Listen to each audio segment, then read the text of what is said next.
देखिए यही वेबसाइट है जिससे हम ट्रांसलेटर और कम ट्रांसलेटर का रीडर का फॉर्म भर सकते हैं एग्जामिनेशन के लिए। सबसे पहले फॉर्म भरने के लिए रजिस्ट्रेशन करना होता है, इसलिए हम सबसे पहले इस न्यू रजिस्ट्रेशन पे क्लिक करेंगे। जब न्यू रजिस्ट्रेशन पे क्लिक कर देंगे तो इसका पेज ओपन हो जाएगा और जो भी डिटेल मांग रहा है वो हम भर देंगे। जैसे सबसे पहले मांग रहा है कैंडिडेट नेम वो डाल देंगे। उसके बाद कन्फर्म नेम, उसके बाद ये मैट्रिक, जैसे मेरा नाम हो गया कृष्णा, जो भी नाम है वो डाल देंगे। वही नाम सेम दोबारा यहाँ पर, जैसे मेरा नाम अगर राहुल है तो सेम राहुल नाम, राहुल कुमार पूरा, हम इस पर भी डाल देंगे। उसके बाद यहाँ दिखा भी देगा कि आपका नाम मैच हो चुका है। इसमें कहा जा रहा है कि क्या आपने मैट्रिक में अलग नाम था उसके बाद अलग नाम किया, तो नहीं किया तो यहाँ सिंपली हम नो कर देंगे। अधिकतर केस में नहीं होगा। यहाँ पे फादर नेम विकास कुछ भी डाल सकते हैं, जो भी नाम होगा वो यहाँ कन्फर्म कर लेंगे वही डाल के। इसके बाद क्या आप बिहार से ही है, सबसे पहले जेंडर, उसके बाद जेंडर जो भी है वो डाल देंगे मेल। आप बिहार से ही है तो अगर आप बिहार से तो यस ही डालेंगे, यस। इसके बाद क्या आप ऑर्थोडॉक्स है, मतलब आपको चोट वोट लगता है जो पैर में होता है ना उस टाइप का, तो अगर आप हैं कास्ट आ गया, आप कास्ट डाल सकते हैं। इससे कुछ भी जो भी है, मान लीजिए BC, इसमें ऑर्थोडॉक्स पूछ रहा है, कैटेगरी था वो उससे पहले, तो नो। आप पहले से गवर्नमेंट एम्प्लॉय है, अगर नो तो नो डाल देंगे। पटना हाई कोर्ट, इससे पहले आपने पटना हाई कोर्ट में कोई सर्विस दिया था, नहीं तो नो। फिर यहाँ अपना डेट ऑफ बर्थ डाल देंगे, मान लीजिए 2001 और ये 19, ठीक है, जो भी आपका होगा डाल। फिर यहाँ मोबाइल नंबर, देखिए जैसे मेरा मोबाइल नंबर हो जाएगा, जो भी होगा वो डाल देंगे। फिर यहाँ कन्फर्म मोबाइल नंबर, यहाँ ईमेल आईडी, और फिर लास्ट में सबमिट करेंगे। जैसे आप सब कुछ भर लेंगे यहाँ पे टिक मार देना है, जैसे कि ये टिक नहीं है, अभी टिक मार देंगे और फाइनल सबमिट, यहाँ बस बोलेगा ओके कर दीजिएगा। ये हो गया सबमिट। ये आपका रजिस्ट्रेशन नंबर और पासवर्ड मिल चुका है। आप इसको सेव कर सकते हैं, स्क्रीनशॉट ले सकते हैं अगर फ़ोन से भरे, या लिख सकते हैं। हम देखिए हमने स्क्रीनशॉट ले लिया। उसके बाद देखिए इसमें बहुत चीज़ बता रहा है, जैसे कि आपका नाम, ये वो जो सब चीज़ है आपने डाला है। और यहाँ देखिए फ़ी, ये देखिए जनरल BC OBC को 1100 के आसपास फ़ी पेमेंट करना है, और SC को 500 ₹550 पेमेंट करना है। अब यहाँ पे हम नेक्स्ट पे क्लिक करेंगे। ये नेक्स्ट पे जा चुका है। यहाँ पे हमको अपना एड्रेस डालना है, ये सब डालना है। इस पर अपना एड्रेस डालना आप शुरू करिएगा, जो भी आपका एड्रेस होगा वो एड्रेस डालिएगा, स्टेट डाल दीजिएगा। यहाँ दोबारा में भी आप एड्रेस डाल सकती है, कंपलसरी नहीं है दूसरे वाला, बस पहला वाला जो है वो कंपलसरी है, दूसरा वाला जो है ये कंपलसरी नहीं है, इसको छोड़ भी सकते हैं। उसके बाद हम यहाँ आएंगे, स्टेट डाल देंगे बिहार, डिस्ट्रिक्ट जो भी है आपका, मान लीजिए पटना तो पटना डाल दीजिएगा। फिर कंट्री इंडिया ही रह गया, और जो भी आपका पिन कोड है वो पिन कोड डाल देंगे। जैसे मान लीजिए 5, हमने ये डाल दिया। जब यहाँ बताना है कि क्या ये आपका जैसा जगह आपने शुरू में ऊपर डाला वही आपका परमानेंट एड्रेस भी अगर ये रहेगा तो आप इस पर क्लिक मारिएगा तो सेम डाटा फिल हो जाएगा। उसके बाद यहाँ पे आप बताइएगा आप किस पोस्ट के लिए अप्लाई कर रहे हैं, दोनों के लिए कर सकते हैं तो बोर्ड पे करिएगा। आपका मन बस ट्रांसलेटर के लिए तो ट्रांसलेटर पे करिएगा। बोर्ड पे मैं अभी कर दे रहा हूँ। फिर यहाँ एग्ज़ाम सेंटर चूज़ करिए, पटना, हाजीपुर, मुजफ्फरपुर। सेल्फ स्टेटस यानी मैरिड है या अनमैरिड है, आपकी शादी हुई है या नहीं, अगर हुई है तो फिर मैरिड, नहीं हुई है तो अनमैरिड। उसके बाद यहाँ अपना प्रूफ डालिएगा, जैसे हम आधार कार्ड डाल लेते हैं। फिर यहाँ पर नंबर डालना होगा आधार कार्ड का, जो भी आपका होगा आप डाल दीजिएगा।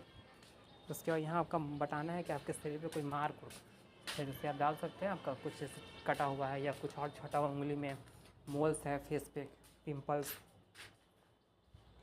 यहाँ बताना है अपना कि आप पर क्या कोई क्रिमिनल केस है तो आप नो ही डालिएगा, FIR हुआ है आप पे तो नो ही डालिएगा। आप 2 साल तक आर्मी में काम कर चुके हैं वैसा कुछ तो अगर है तो कर यस डालिएगा, नहीं है तो नो डालिएगा। NCC सर्टिफिकेट आता है 90 का, वो आपके पास है तो आप डाल सकते हैं, नहीं होगा तो नो ही डालिएगा। उसके बाद आप सबमिट पे क्लिक करिएगा। फिर आप सबमिट करिएगा, उसके बाद ये पेज ओपन हो जाएगा। यहाँ पे आपको अपना स्कूल नेम डालना है, मैट्रिक में यानी 10 के समय। का जो भी होगा स्कूल नेम, मान लीजिए जैसे XYZ स्कूल हमने डाल दिया, जो भी आपका स्कूल का नाम होगा। बोर्ड CBSE है, बिहार बोर्ड है, जो भी है, जैसे मान लीजिए बिहार बोर्ड तो BSCB लिखिएगा। पासिंग ईयर किस साल में आपने पास किया, मान लीजिए 2020 में, 2020 कितना आपका मतलब किस मार्क्स आया, परसेंटेज से या CGPA से, परसेंटेज से आएगा, परसेंटेज पे क्लिक करिएगा। मार्क ऑफ टाइम कितना मार्क्स आया है, मान लीजिए 300 पूरे मार्क्स था, अगर 500 का ही होता है ना हर पेपर, 500 लिखिएगा और फिर अपने आप यहाँ क्लिक करिएगा, वो आ जाएगा आपका परसेंटेज। यहाँ पे आपका डिवीज़न लिख दीजिएगा फर्स्ट, जो भी आपका आया होगा। फिर यहाँ स्ट्रीम, इंटर में आपका क्या था, मान लीजिए इंटर में हमने साइंस लिया था। कॉलेज AN कॉलेज मान लीजिए, AN कॉलेज, बोर्ड BSCB, यानी इसको लॉन्ग में बिहार बोर्ड भी लिख सकते हैं। यहाँ पासिंग ईयर मान लीजिए 2022,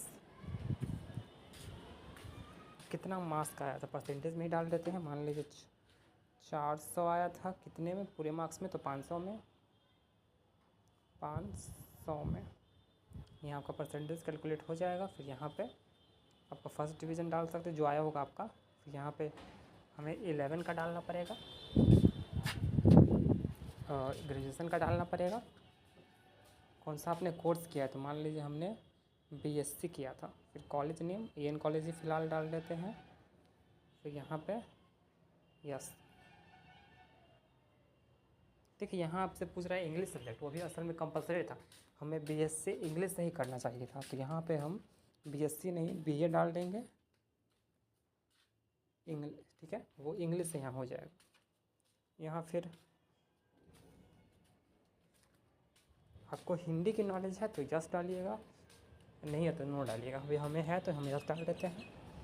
और फिर आपका यूनिवर्सिटी क्या था, तो जो भी आपका होगा, हम लोग का तो पार्टली उत्तरा था, वही डाल देते हैं। ईयर ऑफ पासिंग डालेंगे 2024, इसकी मीन्स परसेंटेज से। फिर से अगर हम 500 डाल देते हैं, अब हम लोग का आया था वो मार्क ऑफ 10 में डालेंगे 400, 500 हो गया। अब ये देखिए आपका कैलकुलेट हो जाएगा 400। यहाँ फर्स्ट डिवीज़न डाल सकते हैं। अब देखिए यहाँ पे एनी अदर ये क्वालिफिकेशन, इसमें शायद कंप्यूटर का खोजा था, यहाँ पे अपना कंप्यूटर का डाल दीजिएगा कि मेरे पास है। जैसे वो नीचे है, इसको छोड़ भी सकते हैं आप। यहाँ आ जाइए, स्कीम ऑफ मार्क, यहाँ आ जाइए, देखिए यस, तो यहाँ आपको यस डालना पड़ेगा। वो कंप्यूटर का सर्टिफिकेट वाले पूछ रहे हो, आपके पास है तो यस डालिएगा। उर्दू का अगर आपको नॉलेज हो तो यस डालिएगा, नहीं हो तो नो डालिएगा। मिथली का है तो यस डालिएगा, नहीं होगा तो नो। संथली एक लैंग्वेज होती है, वो आपके पास है तो यस डालिएगा, नहीं है तो नो डालिएगा। करके फिर आप इसको सबमिट करिएगा। इसके बाद ये नेक्स्ट पेज खुल गया, इसमें आपको डॉक्यूमेंट अपलोड करना है, जो जो डॉक्यूमेंट आपने अभी तक बताया है। जैसे आपका मार्कशीट हो गया, आपका सबसे पहले तो इसमें देखिए, सबसे पहले आपका पासपोर्ट साइज़ फ़ोटो चाहिए, कोई भी एक। ये सबसे इंपॉर्टेंट ये है कि वो 50 से 100 KB के बीच में होना चाहिए, और JPG या JPEG फॉर्मेट होना चाहिए। इस पर आपको साइन करके सिग्नेचर को डालना होगा, अपलोड करना होगा। फिर 10 का मार्कशीट, फिर यहाँ 10 का सर्टिफिकेट, इसमें से मार्कशीट आप दोनों सेम भी डाल सकते हैं। फिर यहाँ पे ग्रेजुएशन का सर्टिफिकेट, ग्रेजुएशन का मार्कशीट डालना होगा। और ये 10 आपने जो भी कंप्यूटर कोर्स किया है, 5 मंथ का होता है आपका DC, वो डाल सकते हैं, उसको भी डाल सकते हैं, EDC उससे भी डाल सकते हैं, उससे एक्स्ट्रा वाला। यहाँ पे अगर आपके पास लाइसेंस डालना पड़ेगा, ड्राइविंग लाइसेंस का फ़ोटो। यहाँ पे ये डोमिसाइल सर्टिफिकेट, आवाज़ से उसको कहते हैं हिंदी में। ये SC ST का कास्ट सर्टिफिकेट डालना होगा। और कोई भी अगर डॉक्यूमेंट आपके पास है तो वो भी डाल सकते हैं, इसको छोड़ भी सकते हैं लास्ट वाला। उसके बाद आप इसको नेक्स्ट पर आप अपने फॉर्म को मैच कर लीजिएगा, प्रिंट प्रीव्यू आएगा, इसको आप देख लीजिएगा। उसके बाद पेमेंट वेरिफिकेशन पर क्लिक करना होगा। जैसे आप पेमेंट पे वेरिफिकेशन पर क्लिक करेंगे, आपको अपना रजिस्ट्रेशन नंबर डालना होगा और ऑर्डर ID। फिर इस पर जैसे आप क्लिक करेंगे, जैसे आप इस पर आप क्लिक करेंगे, वेरीफाई पेमेंट का पेज खुल जाएगा, उस पर आप पेमेंट करके अपना स्लिप ले सकते हैं। इस तरह आपका ये फॉर्म फिल हो जाएगा।